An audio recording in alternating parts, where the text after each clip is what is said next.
What's going on, everybody? Major breaking news. Student loan forgiveness has been canceled. Welcome back, everybody. My name is Jamal, the credit protector. Welcome to the channel. Today, I have with me Heaven Harper of Recruiting on Social, and we're going to talk about the updates to student loan forgiveness and specifically the PSLF form, what that is, and some ways that you can utilize it as and streamline the process when you're sending it over to your HR specialist to get it signed off on. All right, how you doing, Heaven? Good. It's a jury day in Baltimore, but I'm good nonetheless. We're gonna make the best of it for sure. So, if you haven't noticed, when you go to studentaid.gov, you're going to see across the top this banner that's letting you know that income driven repayment plan has been Gone. paused, It's gone, y'all. and we don't know when it's coming back.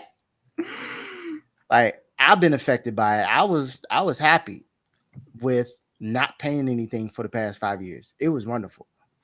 And then I got an update from Ohella saying, hey, you owe us a payment in March. And I was like, what the hell's going on? Mm-mm. I didn't like it. Have you heard any backlash or anything from your side and people you know? I don't think it's hit people just yet, like what's happening. I know the emails are starting to roll out. Some people are just getting hit to the game. At this point, I think some people have just chalked it up to it's just one more thing to pay for, and they'll get it when I get it.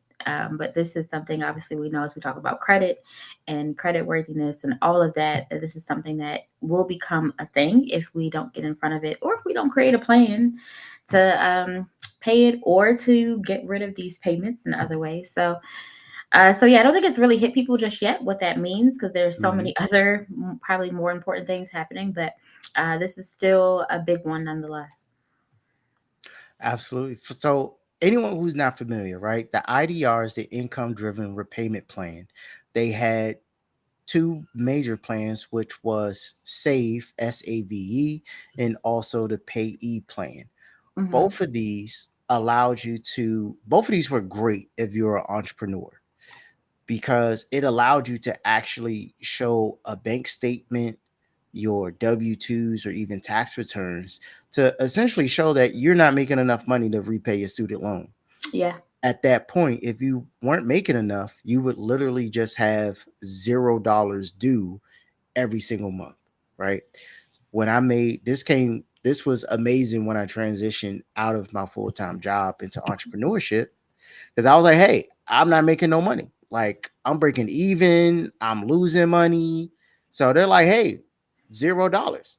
Bet. Great. I'm gonna Mhm. use that. And this is something that you can use in conjunction with the PSLF. You don't have to choose one or the other. You can absolutely sign up for the IDR and submit a PSLF. Now, even though the IDR has been paused and they're no longer accepting any applications as of last Friday, you can still do the PSLF, which stands for Public Servant Loan Forgiveness. What this is if anyone who worked for the public, whether you're a federal employee, nonprofit, right? Having who else? Um, Yeah, if you were a contractor of a nonprofit, it could also be extended to you. So for a good example of this would be maybe someone who, for a pastor who's worked for a church. I see this with a lot of lawyers who have been doing service. Teachers, listen, teachers use this all the time. If you've worked for, like you said, any nonprofit, there are some qualifying for-profit organizations also that would qualify. There is a way to check those employers on the actual website. So if you aren't sure and you have old pay stubs with the EIN number or whatever on it, you can certainly check there to see if those organizations qualify. yep. And you can actually check that directly on the studentaid.gov website. As you're completing your PSLF form, there's actually a search bar where you could just type in the name um, of your employer, or you could type in the EIN. It'll pop right up. You'll select their name, and it'll tell you yes, disqualify, or no. Like Kevin mentioned, a church, right? Even if, listen, y'all, I want to give y'all some sauce.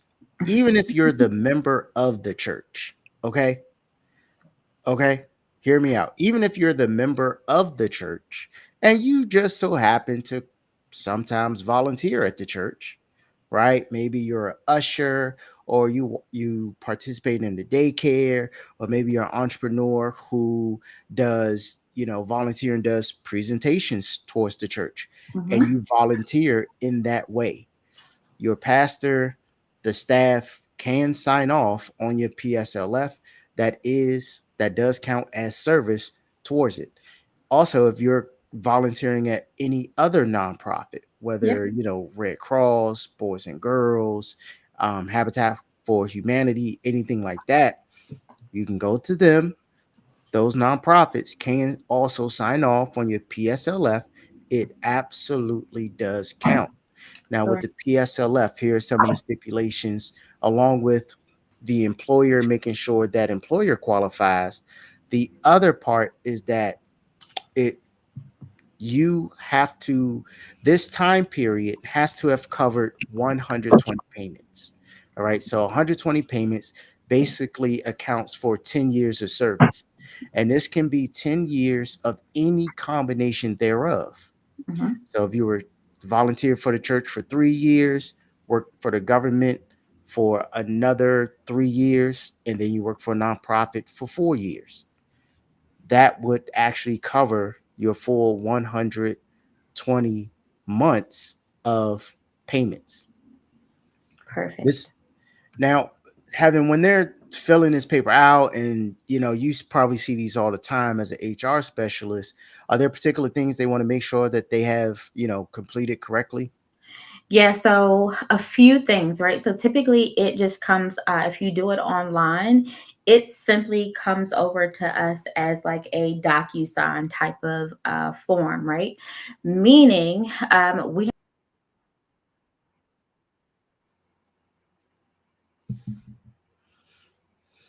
Oh wow. Look like we got disconnected somehow. That is super different. So let's see if we get any. No, look at God.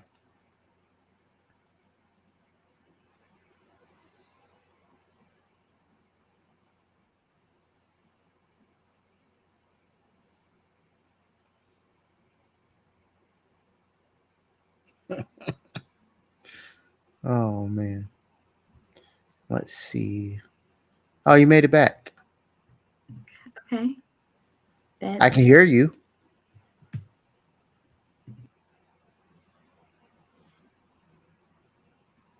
Looks like we're having some technical difficulties. Dang. It was just getting good too. See what I'm saying? Trump and them, they trying to block us. They don't want y'all to have this information.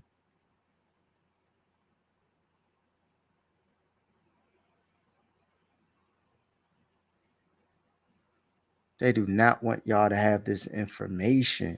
So let's give her a few minutes, see if she can come back. In the meantime, even though they paused the IDR, right, the income driven repayment plan, you still have other options. All right. Oh, she's back. And she is, let's see. all right. There Hey, we welcome back. All right. Where were we? Let's get Trump, going. we were at how the devil and Trump is trying to keep people in bondage because they don't want them to know This is the anything information. about how this works. They want everybody to stay in this bondage that we call student loan debt. Okay, so I think where I left off was this typically comes over to us if you fill out the form online. It comes to us over like a DocuSign um, type of thing, right? What I advise for everyone to do is right after you hit the submit button and sending it to your employer. So you do typically have to have the email of someone that you want to send it to. And so either before or right after you submit, if you don't have an email, obviously you need to do the work to find the email of someone that still works wherever. But what you want to do is send them an email and tell them what days or the date range in which you worked for them so that they can easily confirm that information. It will ask us kind of like what did you do? What was your role there? Or what position did you hold? Or if you were volunteer, typically ask those things. And then the date range, right? Because we want to make sure that they're covering the months, the time frame that you need to commit to. So just make sure that you are kind of helping those who are helping you, right, with that information. Because sometimes I've had employees who have left, and maybe it's 5 or 10 years later, right? And now they're like they want to use the time that they worked for me or for whatever organization I've been working with, and I'm like, okay, great. But we have to go into the archives and figure out what those dates were. What was your position? What was your salary while you were there? All those the things that they typically ask us. And so we want to make sure that we can easily get to that information. So if you know it, please do share it ahead of time. It really helps those folks to get back to that information and to submit it in a timely fashion. We are on a bit of a time clock when they send it. I think you have like roughly like 30 days or so, like once the DocuSign before it expires, or it may be less than that. Um, but we are on a time clock to kind of get that information back to them. So if it's something that's been archived, it takes us a little bit longer to get that information to fill out. Or if you bring in the actual physical documents, please do just set an appointment. Like it just out of courtesy, I would say to set an appointment with the HR team so that you can send those and then pick them up. And I would honestly suggest putting um, a stamped, filled out envelope in your packet so that it can easily be returned, right? And preferably with a return receipt to you so that you know it's been done. Those are my recommendations for those who want to take advantage of this. So all of my pastor friends, all my teacher friends, public servants, for sure. Those of you who have student loans right now and you want to get them taken care of, I would say hop on this ASAP. ASAP. I've been telling some of my personal clients about the PSLF and student loan forgiveness for literally the past 5 years. And Yeah. now they're like, oh crap, Jamal, what do we do? I'm like, we do the same thing that I was Mhm. telling y'all to do for the past 5 years. You brought up some key points. One thing that really stood out to me that you mentioned is you can double back to your employers years after you left the company. Yeah. So is you don't have to, you're not limited to just who you're currently employed with. This is literally over the lifetime of your student loans, because Hmm. we know that these student loans stay with us for a lifetime. So Yes. if you remember an organization that you volunteered with, or an organization that you were employed with, go through your Rolodex, go through, look, pull out your resume and like, who the hell was I working for? Are they a nonprofit? Hmm. Look it up, check it out, right? And then, like Heaven said, try and piece some of those, put some of the pieces of the puzzle together for them when you reach out. Every organization is a little different. When I was working for the courts, we had a dedicated person in an email. We just shot them the email with the form. They filled it out, they emailed it back, done. Other organizations, like I worked for TSA back in, see, look at me. I got to go look at my resume because I don't remember exactly what it was. See what I'm saying? So this, I Hmm. think it was like 2009. I now have to figure out what Hmm. TSA's process was or is to get the PSLF form signed, right? Yeah, On top most of that, though, organizations yeah, hmm, I will say this, most organizations do have a generic box and like HR at whatever the company name.com or .org or whatever. And so just as a shot in the dark, you could always send it there and wait till you get a response to say, "Hey, I would like to fill this out. Can you point me to the right person or to the right department?" And typically, those types of inboxes go to multiple people in HR so that they can kind of, field kind of some of those correspondences. I would also say, for those of you who aren't sure, like who's still working there, this is a good time to flex those LinkedIn relationships and like figure out who you used to work with and figuring out what those people are doing, and then they can maybe provide you with that information. So connecting with some of your old employers on LinkedIn, granted, I don't care which, if you left there in good standing or not or whatever, using LinkedIn as a resource to figure out who's there, what's your email, so that you can get in contact with someone. I mean, this is potentially for a lot of people tens of thousands of dollars that you're looking to have forgiven, and it's worth the outreach and that little bit of homework so that you're getting to the right person who's going to be responsive, who's going to fill this out for you in a timely fashion, so that you don't have to keep starting this process over. 100%.